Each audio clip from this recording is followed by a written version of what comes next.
So Chris Harris, thank you for coming.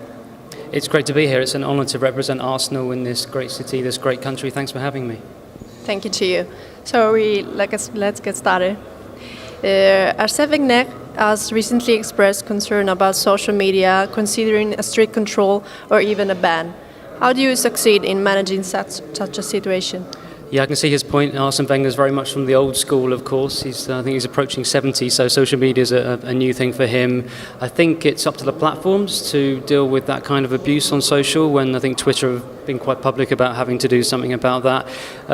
We have a player called Hector Bellerin, who recently described social media as a blessing and a curse, where it can be a problem because you get lots of abuse, but at the same time, it's broken down those barriers between the fans and the players, and you can suddenly go on there with the filter off and say what you mean to say without the media twisting your words. So it's certainly a force for good as well, and it's nice to focus on those things. Okay, thank you.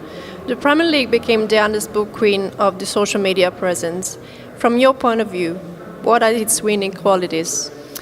Yeah, I mean, I think the La Liga and Bundesliga and Serie A would dispute that. There'd be some clubs out there saying that we're as good as the Premier League. I think it's the Premier League has a lot of strength in depth. There's quality in every team. I think in some leagues you get 1, 2 or 3 teams who tend to dominate.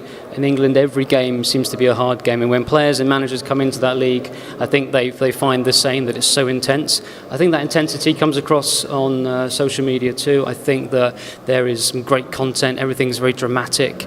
And I think teams are constantly looking to outdo each other. You know, we're always taking on Man City or Chelsea or Spurs or Liverpool or Man United and some of the smaller clubs in the Premier League. You want to cut through the noise. There's so much content out there. If you can find something really creative, a really good idea, and execute it perfectly, then you're winning on social media. So the competitive spirit between clubs on and off the pitch is really good. Yeah, thank you. Do you think videos are the most effective way of communication in the UK? I think so, yeah. I think if you go back 5 or 6 years, images are still very, very strong. You take Instagram, strong visuals are always important. I think moving pictures, they're just more dynamic, they're more engaging. I think what's become interesting is that it's become a two-way conversation too. Clubs are putting content out there, but fans are generating content of their own. They're becoming part of the story in many ways, and videos become a strong part of that too. Do you think video could remain a point of reference even in the future? Will also continue in the future, I mean?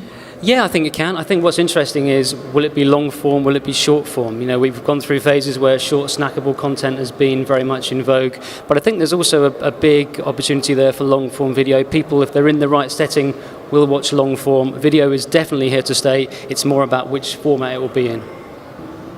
Talking about ranking, we know that Juventus club is right after Arsenal in the terms of number of social media fans. The fact is that Cristiano Ronaldo just arrived in the club. Is that case you fear being outdated?